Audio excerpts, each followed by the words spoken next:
on leadership, a response and a battle cry. As the former UK Prime Minister Tony Blair prepares to release his book entitled On Leadership next year, I want to offer an alternative perspective as an Indian woman born and raised under Britain's imperial shadow. For those of us who do not want history to keep repeating itself, colonialism provides a very important lesson in the power of impact and consequence. In many ways, it still provides the blueprint for the most dysfunctional leadership systems of our modern times, fueled by white supremacy, greed, and the abuse of power through control and domination. I'm here to explore this further, as well as the many alternative forms of leadership which contribute to a more harmonious, decolonized, and liberated world. I'll start by saying this. I'm still learning what healthy leadership is, and I believe I always will be, as leadership is an entity that is ever-changing, adapting itself to the needs of the situation, the current social climate, and how conscious we are becoming at any given time. It reflects and mirrors the cycles of Earth and of life itself.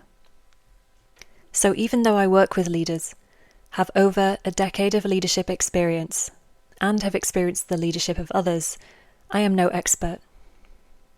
The idea of knowing it all and having an answer for everything not only creates stagnation and a lack of openness to new ideas, but it also feels very colonial in its presumption of dominance over knowledge, most often incomplete.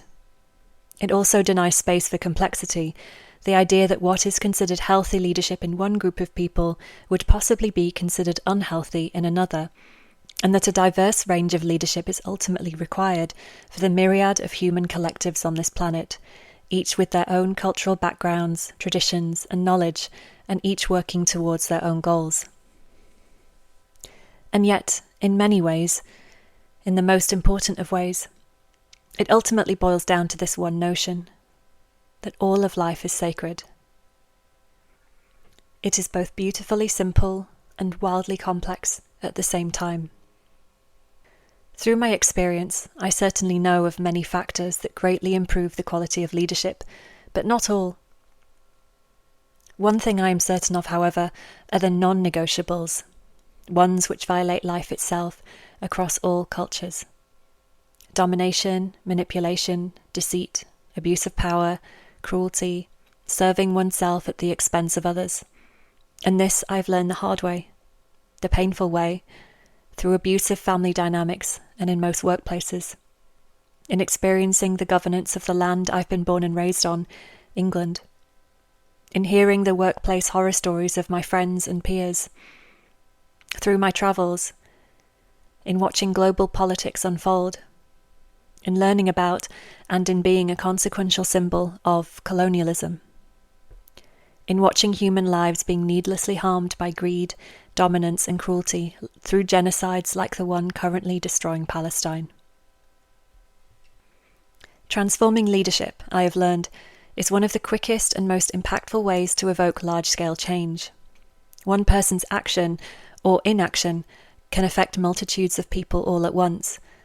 Even the slightest shift in their perspective or behaviour can bring about huge change in a very short space of time, be it for better or for worse. The power dynamics of our current hierarchical system make it so.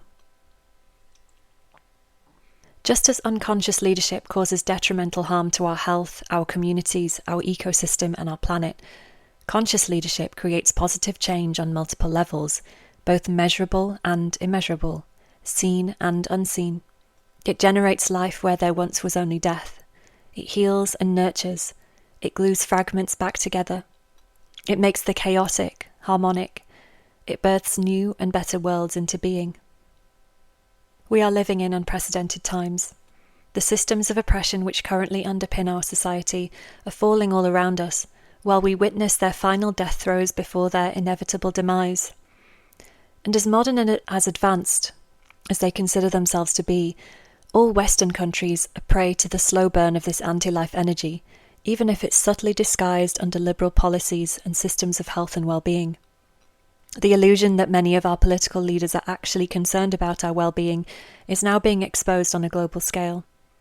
Well-being itself has been swallowed by the corporate capitalist machine and now serves as a huge industry in itself, out to make profit through distorted, self-serving ideas stolen from colonized indigenous spiritualities. This lack of care is felt when we watch our governments fund genocide with our money. It's ingested through the chemicals in the food that we eat, the neglect of our burned-out public healthcare systems, if we even have them, our unstable economic systems, our unjust policing and prison systems. The legacy of these larger systems inevitably drip down into our everyday lives, where unconscious leadership allows racial discrimination, misogyny, and all types of power abuses to run amok in our workplaces, religious institutions, families, cultural centres, spiritual groups, and, quite frankly, most organisations. We then bring it home with us. It seeps into everything we do, how we feel about ourselves, how we treat each other, and how we value our lives. It is inevitable that unjust hierarchical systems which benefit the few at the expense of the many are crumbling.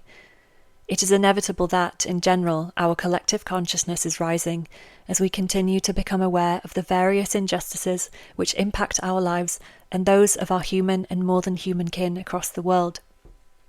And so, it is also inevitable that we, and those who we work with, carry this awareness and these energies into the organisation. We are not separate from what's going on out there, as much as capitalism tries to convince us that it's business as usual. We are a part of life's ecosystem. There are many out here creating beautiful, life-honouring systems as we speak. For the majority of organisations, however, the hierarchical structure not only remains, but is causing a huge amount of collective pain through unhealthy leadership. Abolishing all hierarchy at this stage would lead to huge instability, as these new systems are yet to become integrated into the mainstream collective. At this point, it would only invite a vacuum where the same unhealthy dynamics would recreate themselves again. The question is, how do we transition from the old systems into the new as smoothly and as realistically as we can? My exploration and my work is to help bridge the gap between the old and the new, to support leaders still working within these old structures to transition into a more conscious level of leadership. I also want to add a note on spirituality. In the Western world, spirituality has become a term to denote that spirit exists outside of us, rather than inherently residing within us, whether we know it or not. In indigenous and traditional non-Western cultures like mine, as a Gujarati woman whose family is Hindu, there is no such concept. It is a given. It does not need to be said. Reverence for the sacred is deeply embedded into our language, our food, our rituals, our connections, our daily lives. It is not a separate entity in any way, and so neither is it separate from my work. For me, the sacred and the practical are intertwined. In my writing, podcast and consultancy work, I explore leadership through my own belief systems, which include astrology, myth, archetypal and energetic dynamics. I also explore emergent strategy, communication, and conflict management tools.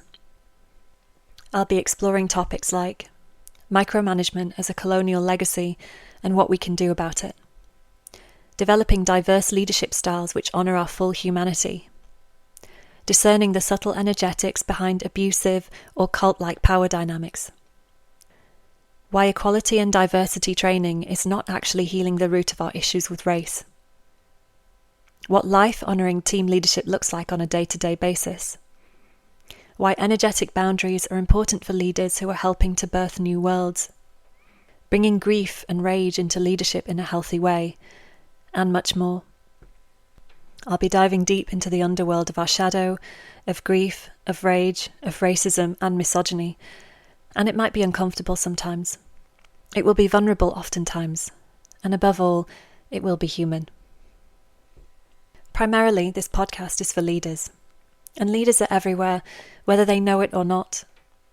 They are the heads of families, the ones others turn to for advice, the elders, and in a more professional context, they can be managers, CEOs, teachers, politicians, heads of religious institutions, doctors, spiritual leaders, and any position where they are perceived to be an authority figure by others. And even if we're not all leaders of groups, we still experience the leadership of others every day, whether that's political, in our workplace, or otherwise. This work can hopefully serve as a benchmark for healthy leadership so we can compare what we're currently experiencing to what leadership could be. So I invite anyone who is interested in progressing the idea of healthy leadership to join me in this ongoing exploration, particularly if you resonate with the themes of collective healing, liberation, justice, and harmony. If that sounds like you, I invite you to subscribe to this podcast. You can also find me on Substack under How We Lead. Until then, take care of yourselves and see you soon.